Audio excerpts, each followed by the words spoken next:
Hey guys, how's it going? I'm Chris Holt, and today I'm going to be putting the engine in my car, and before then I might need to do a little bit of stuff getting it ready for, and after. Hopefully this goes by pretty quick, but I'll let you guys know how it goes. So I went ahead and pushed the car back, and we have just a little winch up here powered by the drill motor that we're going to move the motor from right there around into here, and then we'll pick it up with that and then push the car forward and then drop the motor in.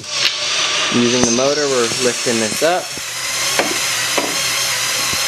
before we get it into the car. So we balanced the engine and got our mounting points there, and we're getting it as high as we can so that we can get the car underneath and then put the engine in. So we put the engine back on the ground because we were trying to put the exhaust manifold on, and we couldn't really get it lined up that well, so we lowered it down and then kind of just had to force it with the turbo up pipe, and all of that was kind of a little bit more challenging than it looks. But we finally got it on, so I think we're going to lift it up and then probably put it in the car here next.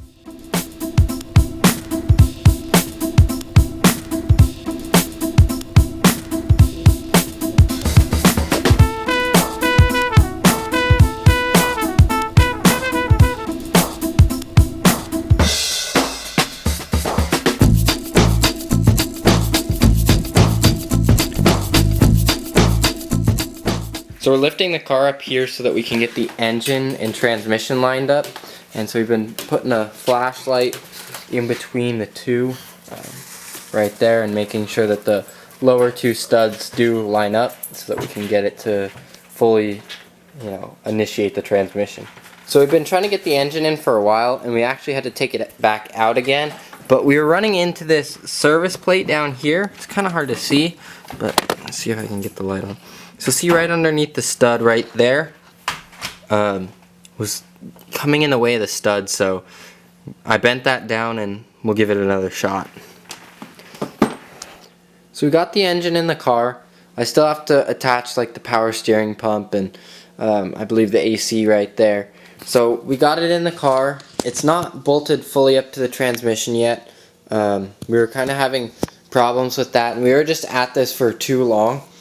And it's a Sunday night right now, so I'm gonna call it quits here, edit this video, and put it together for you guys. I have this as well as another little piece that I'm gonna throw in after this, I believe, and then hopefully by Wednesday's video I can have most of the stuff put together and maybe a startup. We'll see. I'm really working hard on this and trying to spend a bunch of time on this, so yeah, I'll let you guys know here in a little bit.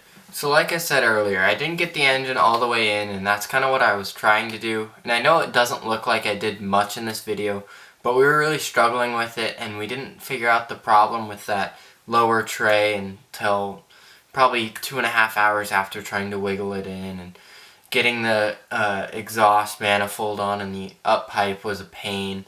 And it was just a couple of these things that I didn't expect to take extra time that it really did. So all in all in this video I probably spent 7 hours or so of work just to get from the start of this video to the end of this video. Now I know I didn't film much, but I didn't think it would be that interesting for you guys to watch. So that's why I didn't film anything additional on that.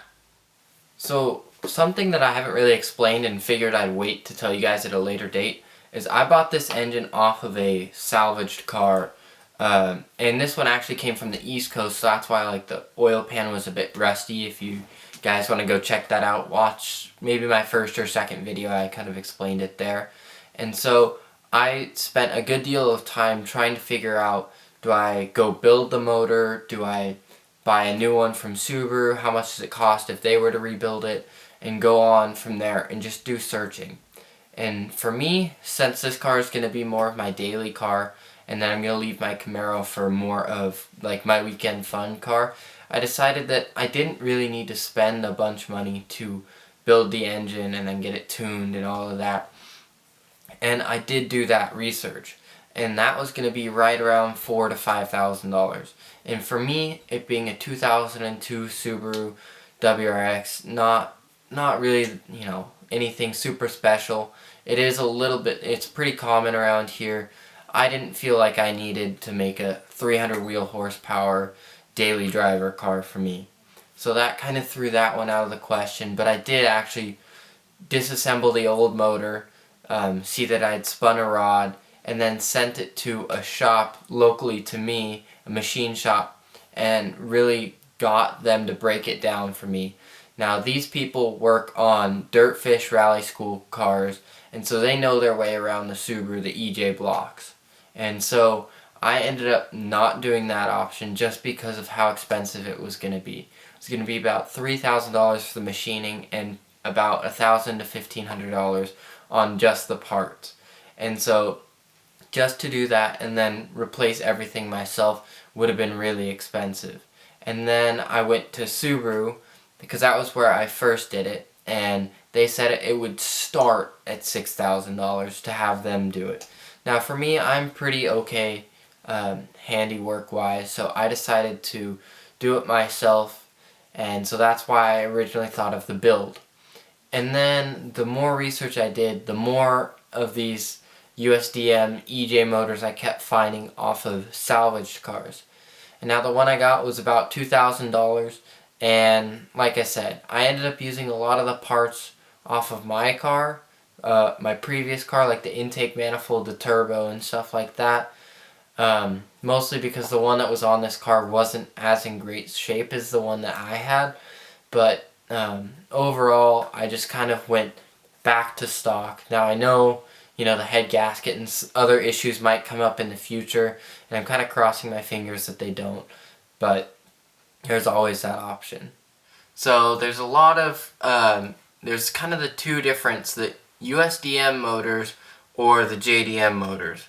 The USDM has non-AVCS and the JDM ones have AVCS motors. And the thing that AVCS is, it's an advanced camshaft sensor, I believe is AVCS.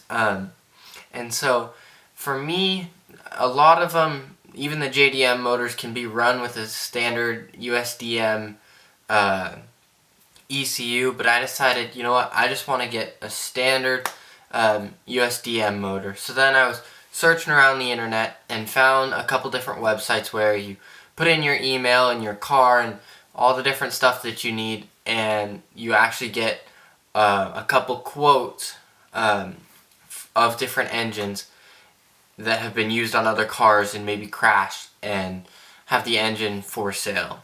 So for me, I did this, and then I was just kind of searching around trying to see kind of what mileage I wanted to do or stuff like that. And so for me, I was kind of looking at, my goal was right under 50,000 miles, and I was looking to spend about $1,500. I ended up going a little bit over budget, but I got a motor with 42,000 miles, and so far I think I'm pretty happy with it. It's got a 90-day warranty on it, so I'm crossing my fingers that it still works out. And so I got those 90 days to make sure everything's good, and hopefully it stays semi-reliable for me. And that's just kind of how I chose the motor that I got. So I know I didn't get too far in this video, but something that I've just kind of been trying to think about is I'm making progress towards something, and it's every step that I do is getting further and further along, closer and closer to it. So I know I really didn't get to do much other than really just bolt the exhaust manifold on and the clutch on and certain other things before getting the motor in. Hopefully this next video I'll actually get it fully in, and then next video I'll also gotta finish up doing all the wiring harness that was on the car into the engine, and figure out all the hoses and certain stuff before filling it with fluids, and then, hopefully, cross my fingers, get the first startup. So like I said, I know this is a little bit of a rambling video, me not really doing much, but if you really like this content, make sure to like and subscribe, and look at some of my other videos, especially if you haven't seen the first two parts in this series. Make sure to like and subscribe, rewatch those videos, and stay tuned for more content because I got new videos every Monday, Wednesday, Friday. Thank you guys so much and look forward to seeing you soon. Bye.